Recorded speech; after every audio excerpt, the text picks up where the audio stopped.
So, our first match is Bully Ray, Tommy Dreamer. Okay.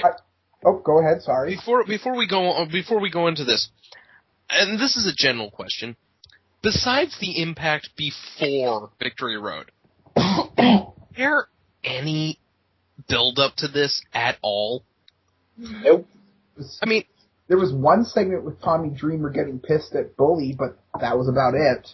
Wasn't there? I mean, the last time I saw Bully Ray versus Tommy Dreamer was when the week Sting debuted. Oh my God! No, not even then. It was the first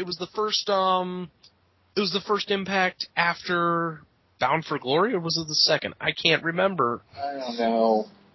TNA just, as has been previously established, TNA has pretty much gone on record as saying, you know what, our approach to pay-per-views is going to be, they don't make us any money, so we're just not going to give people a reason to see them. We're going to give away all of our main event caliber matches on free TV, and then we're just going to stick whatever on pay-per-view because I guess they have a contract or something and they have to do it. But if pay-per-views don't give them money, then what does? Desmond Wolfe figures?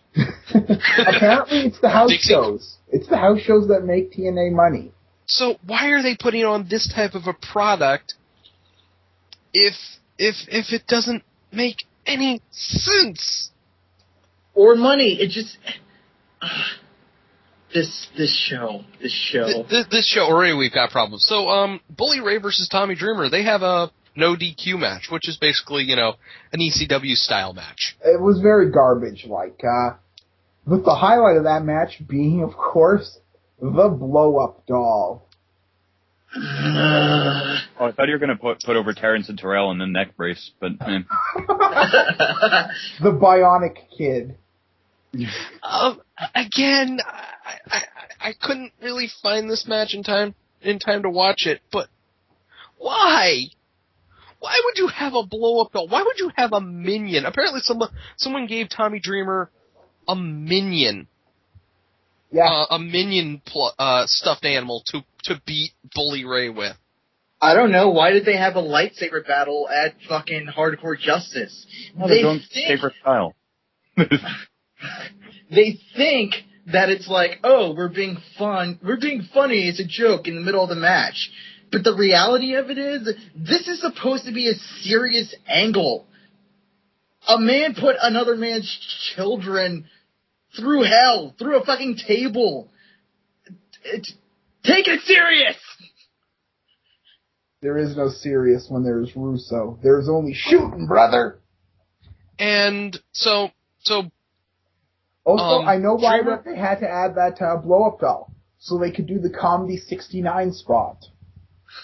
Okay, there's a wrestler, not kidding, there's a wrestler over in Japan who is a blow-up doll, who has who actually has wins on its record. But that's not serious. But that in that company, that kind of thing, that is a legitimately only comedy kind of place. It's not. This is not. It's not TNA. No, this is supposed to be serious, brother. If you don't put asses in the seats, you're not worth a damn. Hey, Hulk, your main show that you tape every 2 weeks or for 4 shows or whatever, that's for free. That's not making you money. So, Tommy Dreamer wins with an assist from Devon. They give what appears to be the lamest looking 3D that has ever been given before with Devon and Tommy Dreamer executing it. Executing being a very loose definition of the word. Yeah. I don't know. Here's the thing. Have a problem with it. I don't know. I think there's a case of just hating it just to hate it. Like, it was what it was. It was a friggin' assisted cutter. Yo. Actually, we forgot one of the funniest parts of this match. In a street fight, no DQ match, there was a rope break. Oh, I forgot that part. Yes, Ray nailed a big boot on Dreamer, but when he was being pinned, Dreamer was able to grab the bottom rope, and that broke the pin. Here's the thing about this match. It wasn't terrible, you know? It wasn't like... It was your average hardcore match between these two individuals. It wasn't... We're exaggerating a little bit about how bad it was. For a pay-per-view opener, it could have been better, but it wasn't fucking terrible, you know? Or am I wrong about that? Honestly, I didn't mind the match. There were some problems, like the Despicable Me cameo. Of course, that just reminded me how much I'd rather go see Despicable Me than watch a TNA pay-per-view. I should go watch that movie. Next time there's a TNA pay-per-view, I know what I'm doing. Alright, after the match, backstage, Christy Hemme was interviewing the TNA Knockouts tag team champions, yes, Winner and Love, I believe. I don't know. Angelina Love. So interchangeable. Now, one thing I want to say is the difference in outfits between Love and Sky and Winter. Holy crap. Winter looked kind of hot. I made this comment in the Skype chat that the reason why she looked like she did, the reason why she looks kind of so hot was because no one else wears ring gear like that. Like, she was wearing a one-piece kind of deal. And it kind of suited her, and it was better than when she was fucking wearing that, like, fur thing. The fur bestial, I'll just call it. Yeah. But yeah, compared to the fact that frickin' Angelina Love was just standing there literally in bras and panties. Yeah. Oh, but we get on to the next match, which was Angelina Love and Winter versus Sarita and Rosita for the Knockouts Tag Team Championships, which I actually forgot existed. Highlight of this match, in a match with two Canadians, a German who was raised in England, and an American who was heel, the crowd started chanting USA. Wow. You know what the worst part of this match was? When it first started, I specifically made the comment, I was like, well, you know what, guys, to be honest, we're ragging on this show, but, you know, the beginning of this match, it hasn't been too bad. And as soon as I said that, oh my god. I think I've asked this before, but are they breaking up the beautiful people? They seem to be kind of easy to that. But to go back to the finish this match, now I'm trying to straighten this out. The finish? What about the rest of the match? Yeah, let's talk about Winter's Northern Lights suplex, bridging Northern Lights suplex. That was a good one. Oh, that was a very impressive move. Unfortunately, he didn't save the rest of the crap that happened in this fucking match. Winter was definitely the performer of the night there. It shows that WWE made a mistake in letting her go basically for no reason. No. There was a reason. Vince couldn't get his incest storyline. but don't get me wrong. Katie Lee is a very versatile wrestler. She's very good from what I've seen her do. Unfortunately, she's in TNA, which seems to be under the the thought process of, oh, you're a woman. Just go out there and shake your ass. Hey, you're a huge black woman. You can actually go with men. Unfortunately, Spike TV doesn't want us to have men and women fighting each other, so go beat up this little Asian girl. Speaking of hey, those matches were good. Fuck you. Yeah, I know, but still, I mean, think of it. It wasn't awesome. Didn't get bad until they decided, you know what? We'd rather have Bubba the Love Sponge than Awesome Kong. Yeah. But actually, it's funny you mentioned Spike and TNA's attitude towards women, because if you saw Winter, like, she tried to sort of mimic the beautiful people and point towards her ass, but she looked really uncomfortable. No, and quite honestly. would you be comfortable having to point at your ass with the words "juicy" written all over it? Well, hey, I'm not a woman, but I guess Probably not. But So, this match was a botch fest. This is why we're not talking about it, because comes a point at this match where it completely comes apart at the seams. It gets so bafflingly bad that we were all saying, what the hell is going on? Alright.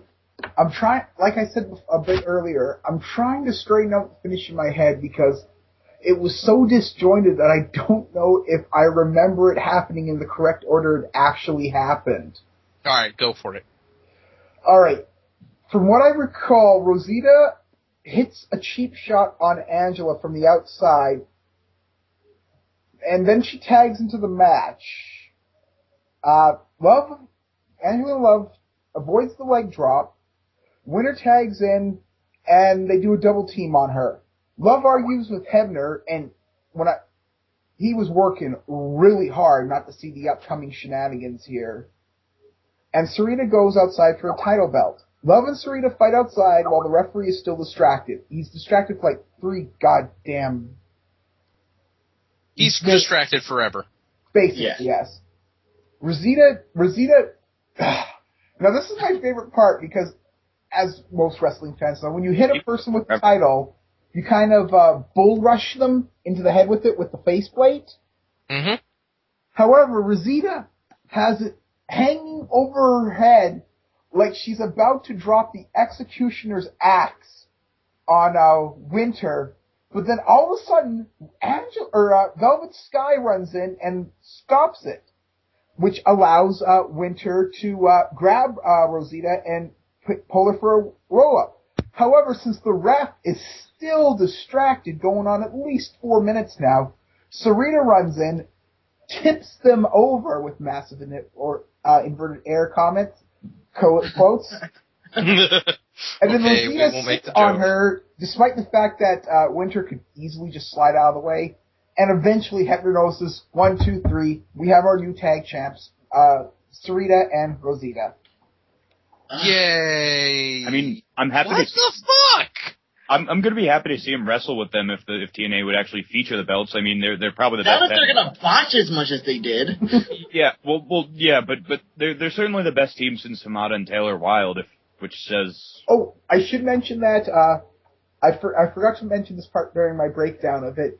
Sky clearly missed her cue, because Rosita was standing there with the belt for at least 25 seconds. Yeah. Wow.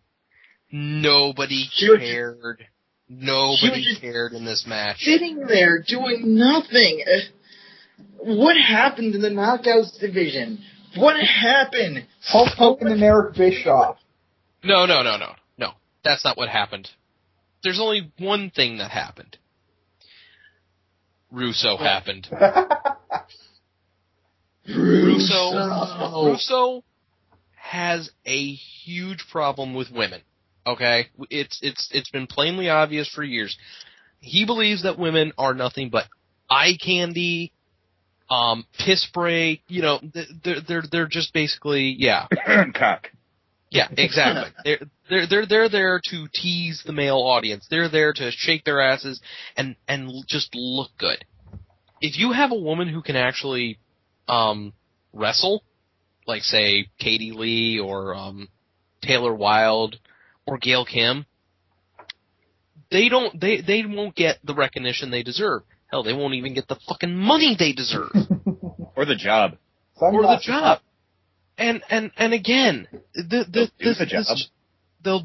do the job, but they won't get paid for the job. There is a huge disconnect between, I mean, even in the WWE. The WWE's Divas division is not quite, it's okay. It's a million roads better than TNA's Knockouts division. It really is, because at least in WWE, they pretend that it's important, and they do give at certain point when you've earned it. They do give certain women their due. You know, Yeah. They gave Natalya a run with the belt. They take it seriously. They take it seriously when it needs to be taken seriously. Mm-hmm. Unlike TNA, which they just don't care. They don't care. No. I think that's what's the most annoying part about it, is that they don't give a fuck. And we're about to see that very soon. But after the Knockouts match, we had a pre-tape segment with Jared and Kurt and the kids. Jared and Karen and the kids. Oh, sorry. Then again, she has such a case of fucking man face. It might have been Kurt Angle. Okay, I'm gonna ask you guys this: where would this segment actually belong on? Explosion. Reaction. Okay. Reaction. Right. Reaction. This when you're in a pay-per-view, you do not have multiple pre-tape segments of two people who aren't even involved with your pay-per-view, Farting around, basically. who are just basically at Universal Studios, you know, the theme park they're in, running around, showing, oh, we have marital difficulties because Jeff wants to spend time with the kids and apparently Karen wants to Now, to sum up, because there was more than one of these, but to sum them all up basically, is that Jeff Jarrett is actually acting like a good father, and Karen Jarrett is hating him for it. Yeah. So, as far as I can tell, and at the end, on the last one, because we're not going to recap them all when they come up, I'm just going to recap them all right now. Yeah. Jarrett, of all things coming out of nowhere, saying, you know what, I feel sorry for Kurt. I shouldn't have done those things. I respect him. We should go find him, and we should all be a good family again. So, are they turning face? No, they're not being serious about that. That's just... I don't care if they're not, or if they are, if they're not. This is idiot. And Karen Jarrett's coming off as just this bitchiest, sluttiest, worst mother on earth during these things, which I guess that's what they're trying to do. Jarrett, Jeff, I don't want to take care of my children. I just want to make you fuck. Yeah, go figure. I want to go fuck on the Hulk roller coaster. Do you think we could get them to let us do that? Because Islands of Adventures is also in Universal Studios. I want to go fuck at Harry Potter's theme rides. Come on, let's do it. God.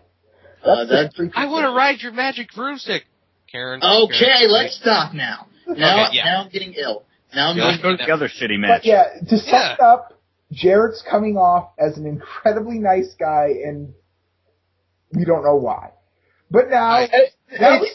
I said last night I thought it was weird because essentially we know Kurt doesn't have the best relationship with his kids.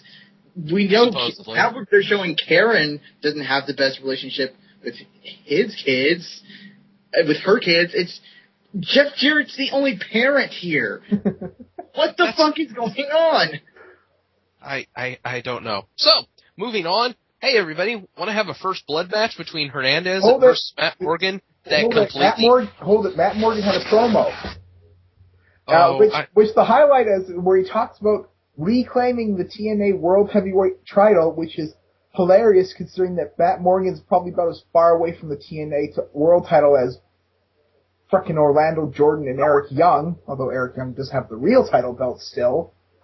I would actually say that Matt Morgan is as close to the TNA title belt as I am right now. Okay? And both of you would still be closer than Jay Lethal. Oh. Actually, both of us would be closer than Ken Anderson, but we'll talk about that in a little bit. Hernandez versus Matt Morgan in a first blood match. Okay, I get this. They've teased this for a while, and great. We're gonna have this. This is gonna be the big blow off match because when you have like a gimmicky match like a first blood match, it pretty much means the feud is over, right? Under most booking theory, yes. In this, no. Well, let's start with the beginning, which, as No Leaf has pointed out, was generally good. It was kind of a big guys match. One point I kind of liked is when Hernandez broke out the broken frickin' Kendo stick? No, it wasn't a broken candlestick. It was a broken mop handle. It was a broken mop handle. It kind of was sharpened to a spear, and they sort of did that, keeping you from jamming it in my head spot. But it looked like to me and the world that Hernandez was trying to get Morgan to suck on his rod. Okay, so we have a good beginning, and then it just falls apart. Once again, the always shooting philosophy of Vince Russo, a fan plant runs into the ring. It was a plant? It was a plant. Yes. It was a plant. I mean, I originally thought it was a shoot because they didn't show him on camera after he was being let out. Well, they kind of did. I mean... But then the ref went out with him, and that's as soon as I knew it was a plant. And here's the thing that kills me. Okay. Hernandez gets busted open first. Clearly. Yeah. Not a big gash, but technically any blood in a first blood counts. Right. Then he sprays... He knocks out... Apparently, he either knocks out... I can't... Someone explain to me how this works. The ref was busy with the fan. Right, quote-unquote. And so Morgan was looking at him. He turned around, and Hernandez shot a packet of ketchup at him.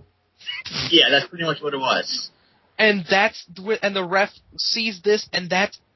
Not worse than that. The ref looks square at frickin' Hernandez, who is bleeding, then turns around, sees that Morgan is covered in ketchup on his chest of all places. Oh no, his abs, of all places, and calls for the bell because that's blood. Because there was no puncture wound. Oh yeah. There's more. Jackson James actually goes up to Matt Morgan and rubs his hand all over his chest. He's like, blood, see? You can't fool me. Guys, I would like to make you aware of this, but I have decided that I'm going to start a counter for you guys, so that you know exactly where I'm at with this, with my rage. It will end with parkour rage. Oh. We are at mild, spoony disappointment levels of rage. All right, sounds good. I agree with that. But yeah, I will update you this as my rage continues to build. This match, there was no how many non-finishes did we have on this pay-per-view? Or so far one. So far one. One non-finish. What about the Knockouts match had a fucking bullshit finish. Okay, if we're going with bullshit finishes, we got 1, 2, all but one basically, because we've had out of the 3 matches discussed so far, we've had 2 bullshit finishes. Bully Ray got pretty decisively beat in the street fight with Tommy Dreamer. Yeah, and the Knockouts match, the less said about that, the better. We've already wasted way too much time on that. Yes. Up next, we go backstage with Christy. Oh my god, I'm so glad you're not wrestling, but I'd love to look at you, Hemi. With Gen Me, or as we call them, Generation Jobbers. Yeah, and apparently they're teasing break up with them. All because their plane happened to have the audacity not to take them all the way to Orlando. Yeah. How dare that airplane? Do they know who the fuck TNA is? I'm going to tell you guys this. Once we get to the meat of what happened last night, that's going to make it look so much worse. I'm going to tell you guys right here. This match apparently was a rematch for the whole X Division title fiasco that happened last month. Right. And they decided, well, you know what? We'll make it a championship match, and hey, it's an Ultimate X match. Because by the way. Because gimmicks, baby. Well, no, here's the thing. The Ultimate X is the X Division signature match that TNA has. It is actually the one good match type that I am glad TNA introduced to the world. No love for the reverse battle royal? What about the King of the Mountain match? I mean, penalty boxes? Up there. Reverse ladder match? Hey, you know what? Rage update. Uh-oh. We have approached Linkara. Oh, shit. Reading a Brumsky comic level of rage. There's an obscure reference for you. I know. But yes. Then we move back to another backstage area. Yeah, with Kazarian. Who talks about how he's going to make his career winning this match, which Kazarian, that's sad because that's true. And at the beginning of this month, didn't Tracy Brooks come back? She did. Okay. She came back, knocked herself out with her tits, and then disappeared. And apparently, so Jeremy Boresh, all sad because his friend, the inflatable blow-up doll, is receiving medical attention in the backstage area. You know, that reminds me. Sorry, you have to go all the way back to the Bully Ray match. Yeah, because I just want to make this one comment.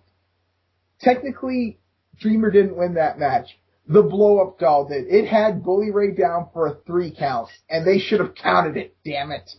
I know, but Jeremy Boresh, talks to Kazarian. He wants to ask him a few questions. Kazarian's like, "Hold on, Jeremy. I want to ask you a couple questions." Yeah, I'll ask you some questions. No, Kazarian, just no. Be part of Fortune. Be the X Division champion. Be better get more screen time than Jay Lethal. And stop getting your hair tips from Orlando Jordan and Scott Hall. And then we go back. His DNA tips. Oh, right. Then we go back to a third backstage segment, which is a pre-tape segment. Apparently, Cookie's like, I don't want you to be in this match, Robbie. I'm not feeling it. I'm not feeling the fist pump. Well, she really wants the title back because she wants. The way they framed it is that Cookie really wants the title, but Robbie E doesn't really give a shit. Which led to my theory that Cookie was eventually going to go over for the title, but we'll get more on that later. And it ends with Cookie asking if they have any alcohol at the amusement park. Classy, TNA. Classy. Very classy. So we have an X Division match, and yeah. It's an X Division match. It's an incredibly bad spot fest. Now, I'll say this.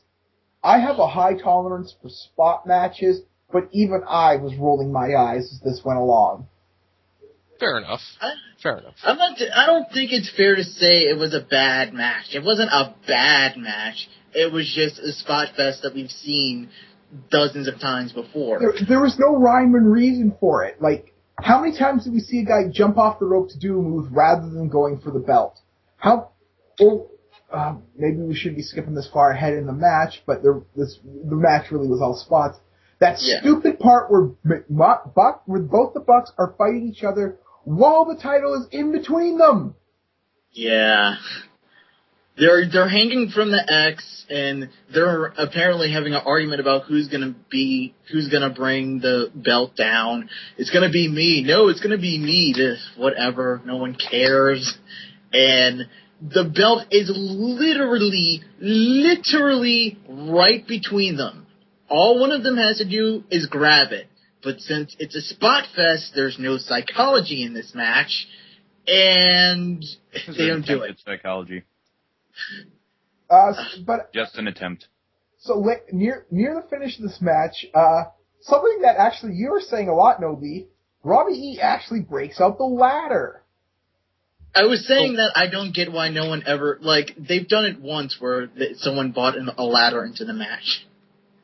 Because then it wouldn't be fair. So the finish is that Robbie E and Kazarian are racing for the belt. The Bucks are fucking dead, I guess. Yeah, And they killed themselves. is ripping off Christopher Daniels walking on the ropes with the superstructure spot, and Robbie E's climbing up the ladder. And eventually they both reach the belt, and then they start struggling for it, and then Kazarian wins. He just wins the tug of war, I guess. Yeah. And there's your X Division match. Again, I want to reiterate this because I feel kind of bad sometimes because this wasn't a bad match. It was just a match that we've all seen a zillion times before. It was an indie match, and TNA shouldn't be putting on indie matches. Well, it'd be a lot better than what they put on now.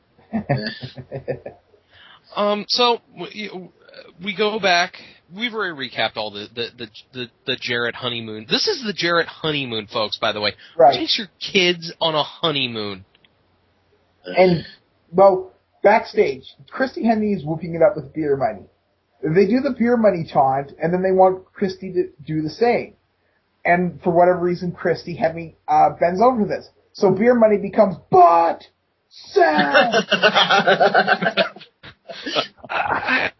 I love Christy Hemme. I have loved her since the day she first appeared within my visual cortex. But she's got a lot of, she's taken a lot of shit over the years, and this is just another blow.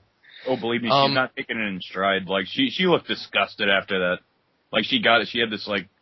Well, for just to say this, the segment was supposed to be funny. I actually kind of liked this segment. You know, maybe it's just because I like beer money, and I like the fact that they weren't just, doing nothing. They were showing charisma, no leaf, and in this and this pay-per-view, that's an incredible feat. Right. It doesn't take a lot for Rude to show charisma. I mean, the guy has it in spades. They just don't exhibit it.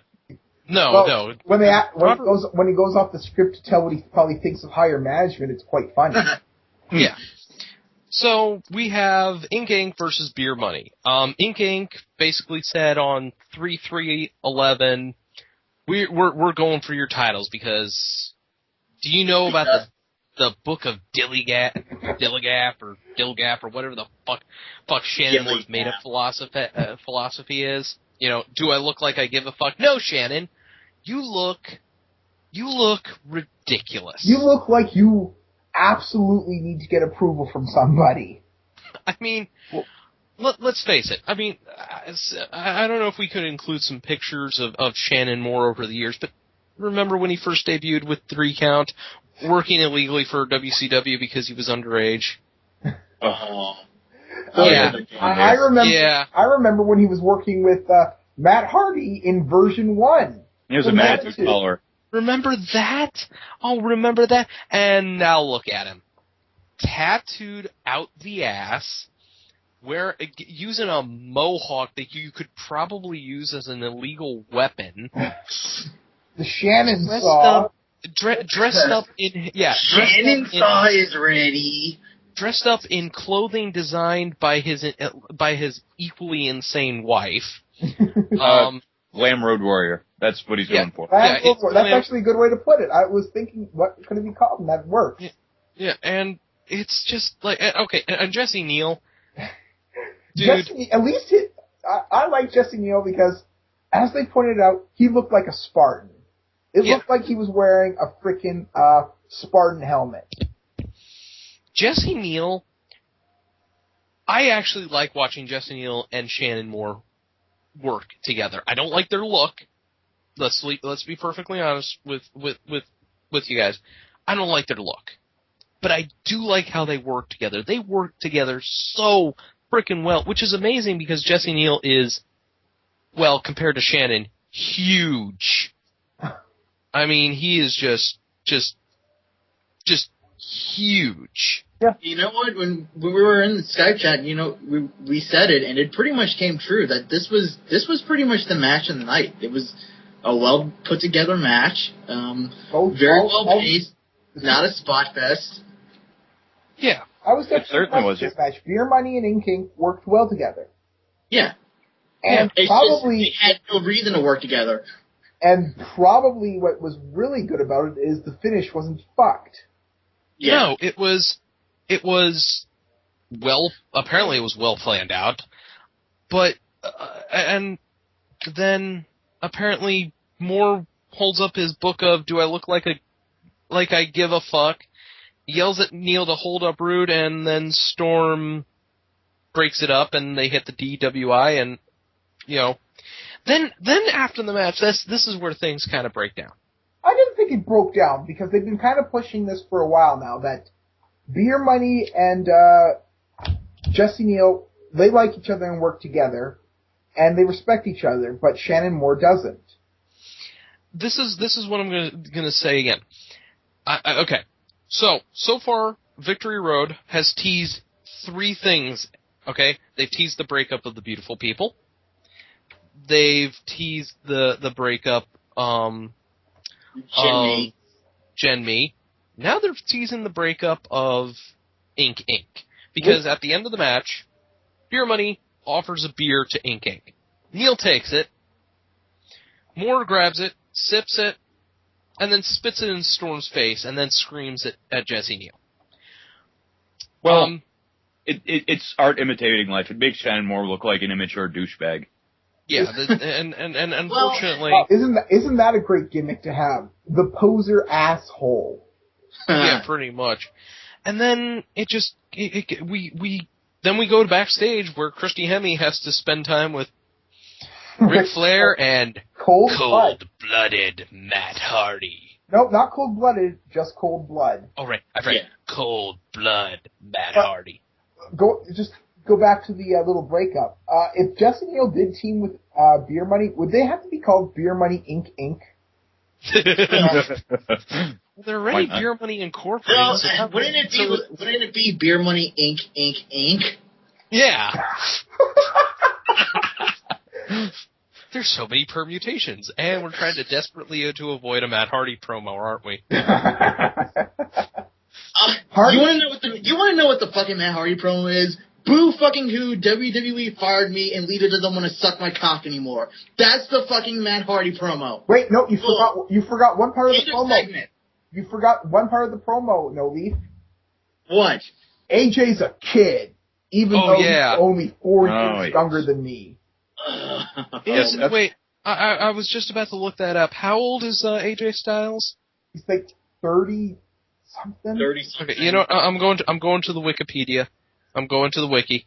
It's a 4-year difference. There's not much more to say, but it's like Matt Hardy is boo-hooing about WWE firing him when he wanted that, and so if he has to complain about that now, then obviously he might not be in the right place. Why don't you just be like MVP, go to Japan, be like Loki, keep your dignity?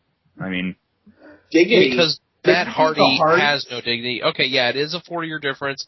Matt is 36, while AJ is 32. Yeah, you're so much the grizzled veteran compared to AJ, Matt. That's all Matt Hardy says anymore. I've had some hardships in my life. My best friend fucked my girlfriend because I'm a head case. I'm sorry, Matt, but once all the facts came out, Lita made the right goddamn move. Yeah. I do not. We could argue about that, but no, we can't. Clearly, Lita made the right choice. Okay. We'll keep going under that assumption. Yeah, why didn't you stay with Ashley Massaro? It seemed like she actually wanted him. She was crazy for that guy, because when she was with Paul London, she wouldn't stop talking about Matt. Oh, there's issues with Ashley up the ass. But so Matt Hardy with Ric Flair versus AJ Styles. This was a good match. This was a good match. Ric Flair is kind of being a goofball. The spot I remember most is when Flair went for a nut grab, and when we say nut grab, he went for a nut grab. Oh, yeah. He put a vice grip on AJ's little boys. Incidentally, he had a big handful of AJ's nuts. Incidentally, AJ's nuts bigger than Hulk Hogan's right now. Hey, it wasn't the joke you were expecting there, No Leaf. I guess. But after that spot, it was a pretty normal match. One thing that we really noticed is that Matt Hardy's upper body is really getting toned, but he still has his gut. He is going to have his gut until somebody puts him in a crunch machine, sets it on 50, and then walks away for about an hour. When away, they're going to have to stand there with a shotgun to make sure he stays there and not goes and gets his grapes. No. They're going to strap him into the crunch machine, then walk away and read a book. After about an hour, they'll come back, and if he's still alive, that gut gone. He might not be able to move for a few weeks, but it'll be gone. So apparently AJ forgot he has, the Styles Clash because, he wins with his flying, the spiral tap, which is, I think, his flying clothesline, I want to say? It's a 450 corkscrew senton, I think. Oh, okay. Alright, so he wins with the spiral tap. You know what? I like the... I'm going to tell you guys right this. Of the various AJ Styles finishing moves, I like the Styles Clash. Oh my! Well, I never liked it. Look at Matt Hardy. How the fuck can he lift him up? Well, Trevor Murdoch did attempt to hit a Canadian destroyer on Matt Hardy at one point. Oh, and he botched it. Well, that was because it's Trevor Murdoch. So after AJ Styles wins with the spiral tap, Ric Flair comes in. And, well, just goes nuts, which means it's average. Flair. Yeah. I will chop your mouth closed. Sorry. And then AJ Styles says, no, drops to his knees and gives Flair the low blow. Of course, Flair, apparently in his old age, needs a second or two to register the fact that his balls have just been crushed. And, well, once your nuts have been crushed, apparently this was a huge low blow, so, yeah. Well, true, because Flair was selling it like they popped afterwards. And he's like, wait, are they still there? I think they are! Hey, guys, my rage my rage is increasing. Well, we're starting to get to the good part of the show. Okay, guys.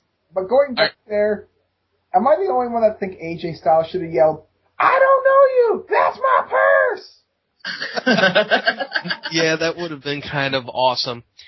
Guys, my rage right now is at Nostalgia Critic reviewing Excalibur. Oh, I thought you were going to say bad credit not card. Quite that high. We have Mr. Anderson versus Rob Van Dam for the number one contendership. But before this, there was another backstage segment. God, yeah. If someone just put all the things in and removed all the references to Victory Road, would you know that this was a pay-per-view? No, because this is an episode of Impact, a bad episode of Impact. Okay? That's where it's going. And this is why I'm at Nostalgia Critic reviewing Excalibur levels of rage. And if you all remember the spot where he went explain, mm-hmm. That's where I'm at. Okay? But the reason of all, is... Mr. Anderson, sorry to cut you off there, but Mr. Anderson cuts... Well, I don't even want to say a promo because he just swore at Christy Hemming for like fucking 2 minutes. Yeah. Once again, poor Christy Hemme. Basically, if you really want to know what he said something like asshole, asshole, asshole, asshole, asshole. Douchebags, nice guys, finish last, but I finish first because I'm an asshole. Which, speaking of that, maybe you should go talk to Beer Money about finishing first of an asshole. Yeah. Why are they having this match? And this is where the rage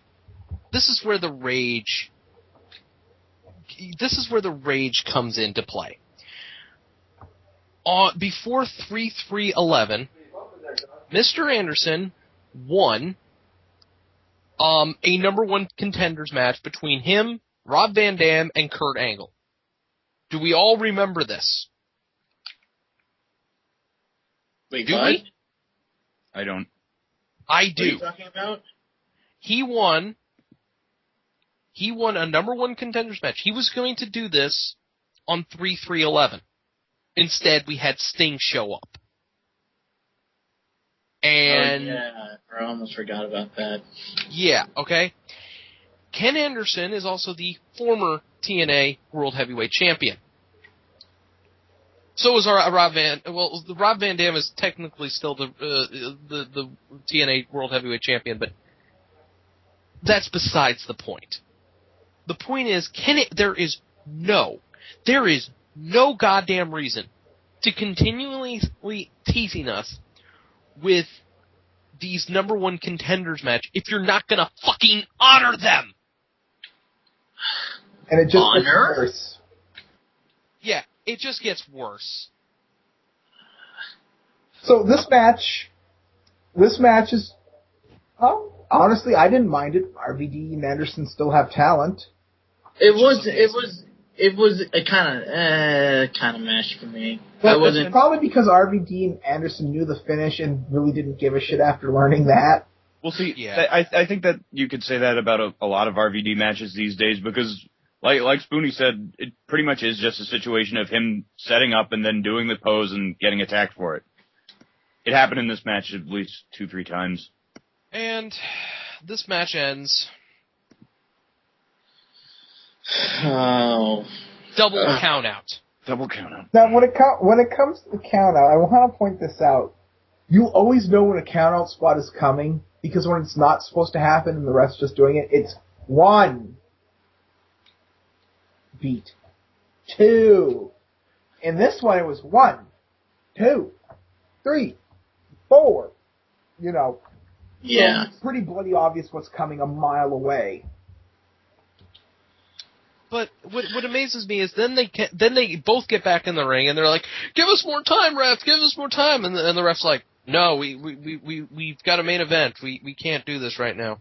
Yeah, we got to save time for the main event. Wait, hold the phone. Before we get to that, we'll sizzle a little bit more. But before we get to that, if you look on the Wikipedia page and the poster for the show, Kurt Angle's on it.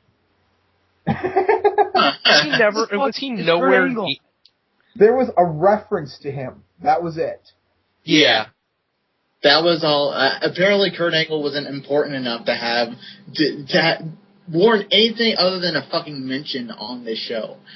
I do admit that did mean I was wrong about expecting some Kurt Angle amusement park shenanigans, which makes me sad. That makes me sad too because it would be perfect for that to show that Kurt's not over this whole humiliation thing or what have you, or you know what? Why don't you never do this angle ever again? But Anderson and Rob Van Dam are going, no, give us more time. And they're just like, no, we've got to save time for the main event. And Taz tunes in with, well, make sure you tune in Thursday on Impact to find out the status of the number one contendership. That's what we watched the fucking pay-per-view for! So, basically saying, you know what, all you people who made money, go screw yourselves. It's gonna be all you people who paid money for this pay-per-view, yeah, you just got fucked over. I didn't even see the damn thing and I want my money back. I can't imagine the people who paid for this thing feel right now. Oh, I read one person literally threw a shoe at the TV. So we then have a video highlight package about Jeff Hardy losing his TNA championship to Sting, and he's like, I will be prepared and will bring everyone back to reality tonight because I am the Antichrist of wrestling. And he had shades on. He had those shades on, and we were going, why did he have those shades on? Well, I guess we figured out why he had those fucking shades on. Hold it. Can't spoil the surprise, No Leaf. Yeah.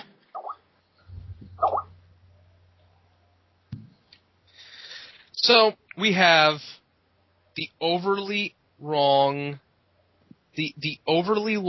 introduction for the challenger Jeff Hardy and the champion Sting. Sting. And then Bischoff comes out. And he wants to talk to everybody. He's so pissed. Because of the network, quote unquote. So, you know what? If that's what if the network's going to throw a wrench to my plans, I'm going to throw a wrench in their plans. And I'm going to make this a DQ. Let me lower my mic. Sting, you're going to have to pin him right away. He's fucked. And Sting's like, okay, do I need to do anything to you? Yeah, hit me. Okay, I will. And Sting decks Bischoff with the right hand and then starts stomping on his hand. And then we have about 4 minutes of Jeff Hardy pretending to throw his shirt out to the fans. Fans there looking pissed. We're getting there. The rage is rising. The rage is rising. You know, I've reached a zen moment with this, so I'm going to let you guys two handle it. So Sting pulls Hardy out by his hair, and it's like, you know what? We gotta end this quickly. Hits the death drop and then pins him. And this match took a total of 88 seconds. We are at parkour levels of rage. Our dear listeners, I'm just going to step back and let these two explain what happened. How fucking dare they? How dare they do what they did? How do you even excuse yourself? I can't imagine paying for the show in any form. I would want to punch someone in the face. I would hop over the ring, over the fucking barrier, and I would punch Jeff Hardy in the face. What a fucking disgrace. As if TNA wasn't a big enough goddamn joke. Really? Apparently. Really? This is what you want to do, TNA? Really? Apparently. The reason they had this finish, or... It's not a fucking finish. It's a disgrace. It wasn't even a start. It was a disgrace. You're right. You're completely right. The reason is, Jeff Hardy, on a house show or a dark match or something that we'll never get to see because, you know, it's not televised, hurt his back. So he was high on painkillers and drunk off his ass. Okay, I get that.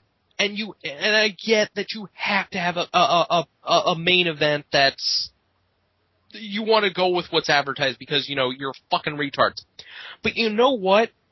You could have had Bischoff come out there before Hardy came out there and said, due to the fact that Jeff Hardy is, I don't know, unable to you could have lied. You could have lied. You said Anderson beat him up, because that's what Anderson has been doing for the past 3 weeks. Yeah, you could have said, due to the actions of a certain asshole or something, Jeff Hardy will not be competing in this main event. Instead, Sting, you'll be taking on the number one contender from Immortal, and out comes Jeff Jarrett. I don't want to see Jeff Jarrett wrestle, but I would rather see that than this. And this leads me right to the Shadow Conspiracy. Uh-oh. Oh, all right. The Shadow Conspiracy. And I know nobody knows this because I haven't talked about it till now. The Shadow Conspiracy states, during a one night, many years ago, I had a drunken AIM conversation with Raven. He was drunk. I was underage. He specifically stated that when he picks up his checks for TNA, they are signed Vincent Kennedy McMahon. Which leads me to which led to the revelation that Vince is the one who owns TNA. Now there is precedent for this. He did help. Hold on. He did help fund ECW for a while because they were in his fucking developmental territory. Let him finish, No Leaf. Let him finish. Let me finish on this one. But even if Dixie Carter is the dumbest wrestling mark to ever get her hands on enough money to hire writers, hire wrestlers, and actually start a wrestling company.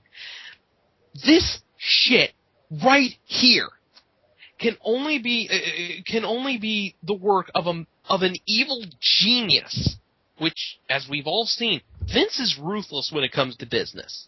He knows that without competition, his product, as shitty as it is, will look even worse without anybody else to compare it. So if you have something like TNA, where they're being helmed by fucking Vince Russo, the man who almost single-handedly killed a wrestling company. Granted, he had help with Eric Bischoff, but Vince is known for trying to undermine, for trying to destroy rivals, because he knows that he needs to have full total control. But nowadays he doesn't have a legitimate threat, so he buys up shares in Panda Energy, or he creates a shell company called Panda Energy, and he sends this dumbass bitch Dixie Carter saying, "Hey, run this company. You can do whatever the fuck you feel like. I don't even care if it makes me lose money. I just need some form of competition so that my product looks better." And it kills me. It kills me. If this is true, if Victory Road is not the final nail in the coffin for TNA, I will be amazed. I am amazed. I will be amazed at anybody who fucking funds this, who finds cause to defend this. Oh, well, it's TNA, it's not WWE. You know what? Fuck it. The WWE at its worst is better than this shit. I am literally angry with rage right now. I don't think that that's true. I would also like to add that 9/11 happened because they wanted to steal gold from underneath the World Trade Towers, according to Hey, you know what? Hey, Hans Gruber was a bastard. He didn't die during the Tokyo Tower explosion. There, I said it. That's the plot of this is the plot of Die Hard. What are we up to? 4? 5? 5. 5. Die Hard 5. Vince, here's what I'll say about that before we get back to this. I know everyone says Vince doesn't like that Vince is cutthroat and he doesn't like Vince didn't do anything in the 80s that he didn't tell anyone that he was going to do. When Vince was upfront and honest, he gave everybody a chance. He said, "Look, I would like to buy your company. I want you to employ your wrestlers. You'll get a cut of the profits. You'll get some money. You'll probably have enough money to live forever. And if you don't sell to me, that's it. I'm not going to try to put you out of business, but because I will take all your wrestlers, because they can make more money with me and have better benefits with me, you will die. Your company will die anyways." Vince McMahon doesn't have the time to even fathom making a creation like TNA, to hire people that he fucking hates. He hates Hulk Hogan. He's not a big fan of Eric Bischoff. When he hired Vince Russo, when he rehired Vince Russo in 2002, he kept his ass on a fucking leash. The writing staff threatened to fucking leave. Up and leave. Vince McMahon, for all the bad shit Vince has done, and I'm not saying Vince is a saint, he does want legitimate competition. He does want something to press him. He's that kind of guy. He wants someone to come up and challenge him somehow. But this company seems hell-bent on failing by itself. Dixie Carter isn't hired by Vince McMahon. Dixie Carter was scammed by Jerry Jarrett, who wanted to fucking buy a company for his son to main event in because his fucking son burned every goddamn bridge he had. And then Jeff Jarrett surrounds himself with nothing but the very people that somehow, for some reason, continued to push this guy that couldn't draw flies to dog shit. That's what TNA is. It's this insane creation to feed the ego of a man who should be working at a goddamn GameStop, not running a company. Could you imagine Jeff Jarrett? Could you imagine Jeff Jarrett working at GameStop, though? If you want to get the Power Up Rewards card, gotta pay $15. Get it. Guys, I have this to say. Because, according to Jericho, Vince really does want TNA to be better, to provide a better challenge. Do you think he watched this, stood up, and started crying at the effort that TNA is putting out? I think every wrestling. I think there are people who aren't even aware of TNA right now. After Victory Road ended, just started weeping, and they're like, "What?" And somebody looked at him and go, "Dude, what the fuck are you crying?" I don't know. I think it has something to do with wrestling. Man, wrestling's gay. I know. I don't know why I'm weeping. Because that's how bad this shit has gotten. I don't know what happened. I don't understand. I don't understand why they would even let Jeff Hardy go out into the fucking Impact Zone in the condition that he was in. He shouldn't have been. Just send him home. Say, you know what, Jeff? We're going to get you a plane ticket. We're going to send you home. We're going to deal with you later. And they won't fire him. Oh, my God. Speaking of that, guess what his punishment is going to be?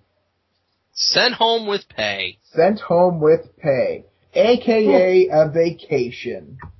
Yeah. Paid vacation. Paid vacation. You know, I'm going to say this. I have been a fan of Jeff Hardy for many, many years. I love the man. Yeah, he is. I mean, the reason why I literally got into wrestling was not because of The Rock or Stone Cold. It was because of the goddamn triple triangle ladder match at WrestleMania 2000. But now, a short 11 years later, I'm ashamed to admit that. I'm ashamed to go, yeah, I'm a Jeff Hardy fan. I don't know why. I don't know why anymore. Because it's this utter and complete bullshit. The TNA does more to damage guys with actual credibility than anything, any internet rumor can do. And it's gonna be a sad day when I don't like the fact that, you know, we've had so many wrestler deaths. I had to deal with Eddie, and that fucked me up. I had to deal with Chris Benoit, and God, I remember I was at work, and my friend Donovan calls me at work. He used to work with me, and he goes, "Dude, Vince canceled Raw." I'm like, "Fuck you, Vince never canceled Raw." He's like, "I'm serious. Vince canceled Raw because Chris Benoit died." And I was fucking devastated. And then to find out what happened, I was even more devastated. I am sick of my favorite wrestlers fucking dying. And I just know that one morning I'm going to wake up and it's going to be Jeff Hardy dies at the age of, what, 34? Yeah, about 34. This just in, you guys. Sorry to interrupt you, but you know Jeff Hardy's drug case? Oh. Apparently they've had a plea agreement agreed for about a few months now. However, very recently, one side pulled out of the deal. Can you guess which side? It doesn't say which side, but considering all the shit that just happened, which side do you think pulled out and is now pushing for a harder sentence? Oh, thank God. I don't want him to go to. I don't even want him to go to prison. I just want him. And the fact that he has so many people around him that enable him. His fucking brother goes on Twitter and talks about how he went out fucking drinking last night, and he says Jeff's okay. Jeff's not okay, you insufferable douchebag. He went out with the intention of wrestling a match where he's fucked up. What the fuck is up with you? You know what? Here's the thing, though. Here's the thing. We've had this before. We literally have had wrestlers go out, coked out of their minds on pay-per-view. We've had them come out drunk off their asses. Hell, some of the best and most memorable promos you can remember from guys like Chris Jericho and Stone Cold Steve Austin. The guys are drunk as hell.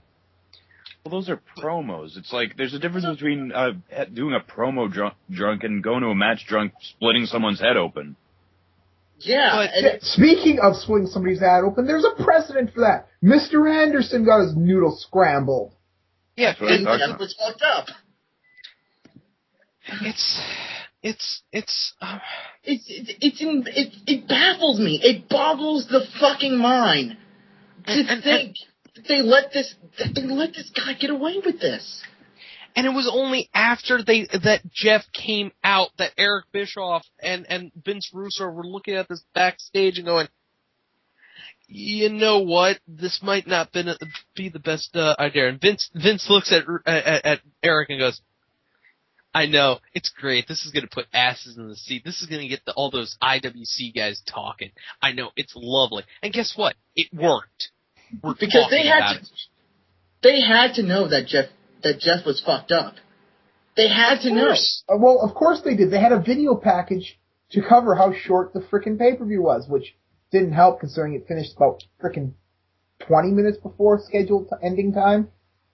You know, it's just. I am simply amazed. I mean, I didn't watch the pay-per-view. I'm going to admit this is why there are no notes for this week. I'm reading a recap. I watched, the only thing I watched was a YouTube capture of the main event. The entire main event on YouTube. How sad is that? Yeah, I know. The entire main event on YouTube in one part. That's all I've seen. Okay? It's just, I am completely amazed that this company that is bleeding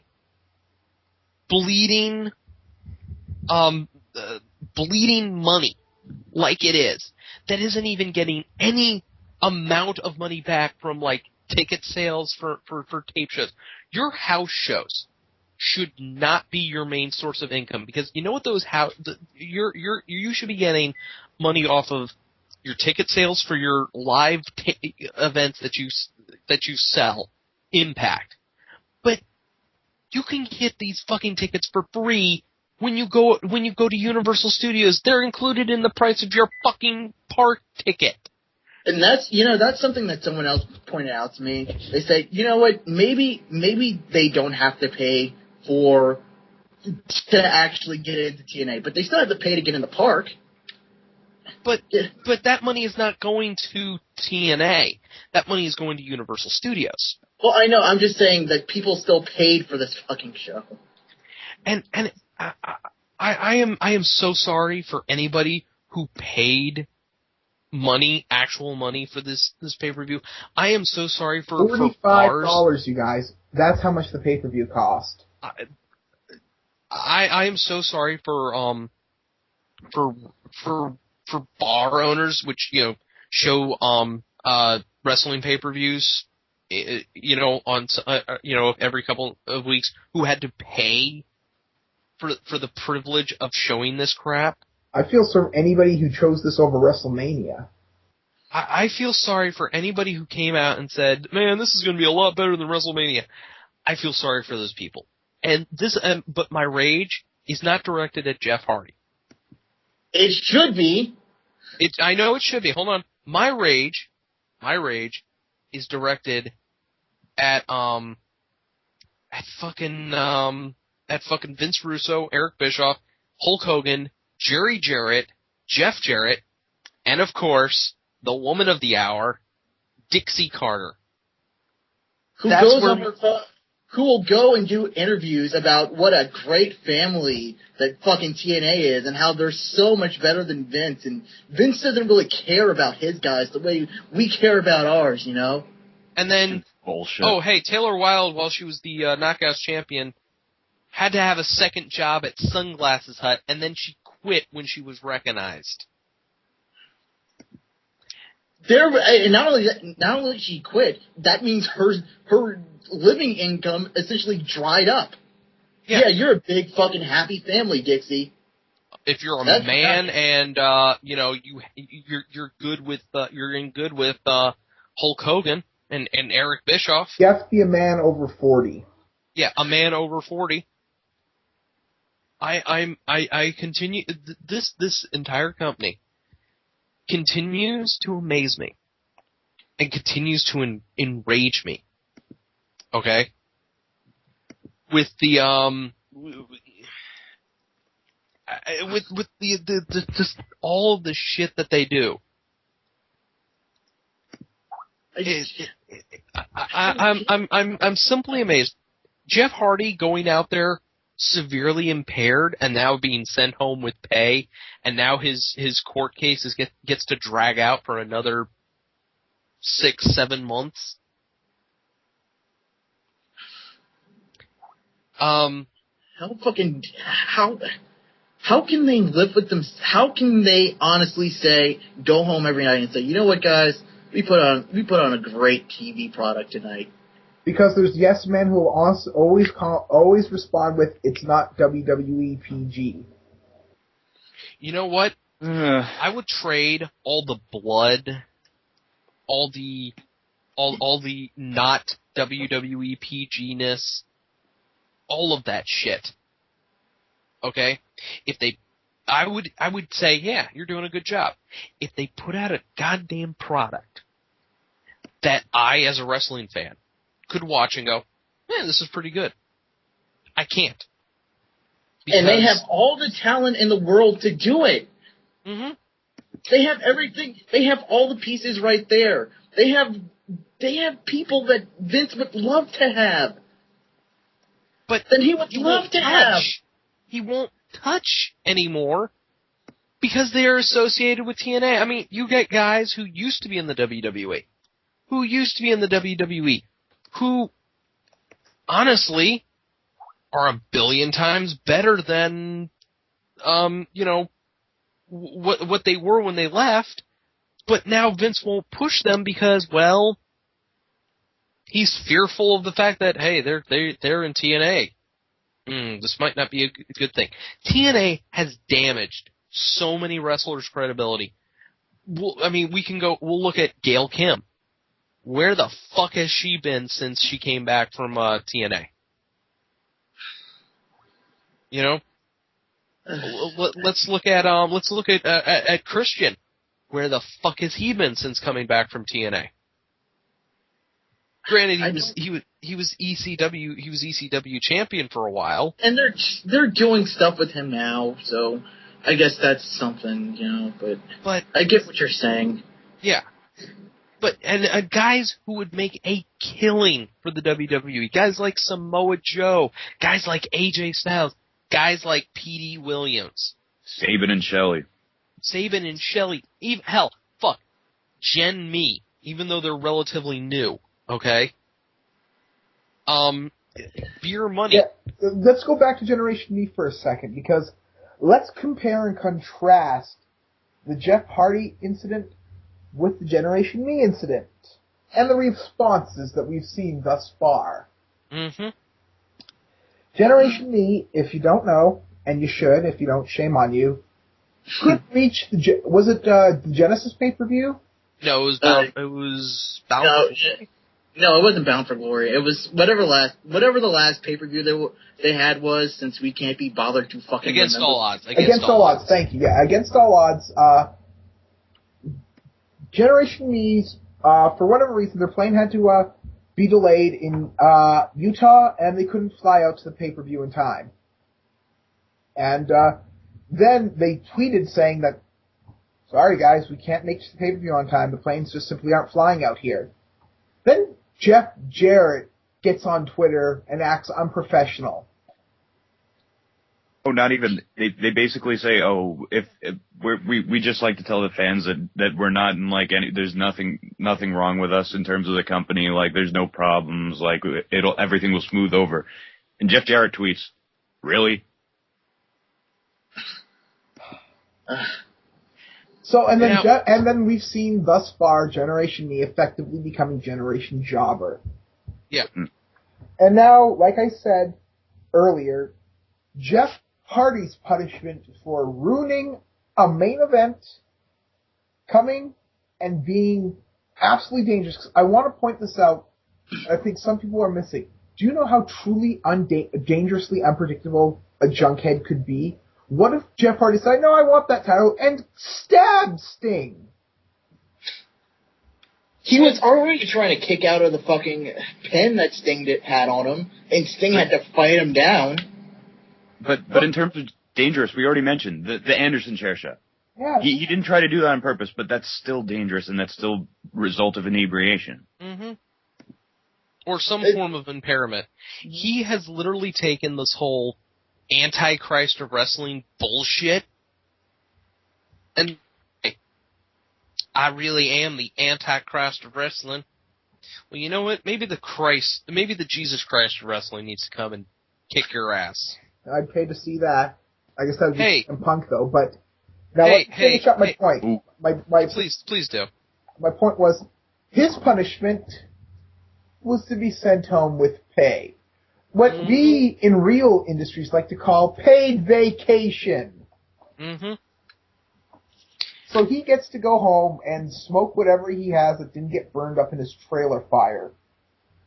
That Matt set.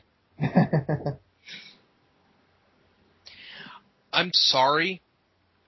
Like I've said this before, and I'll keep saying it. I love him to death. But instead of embracing this shit, TNA needs to say, Jeff, look, you're obviously not clean.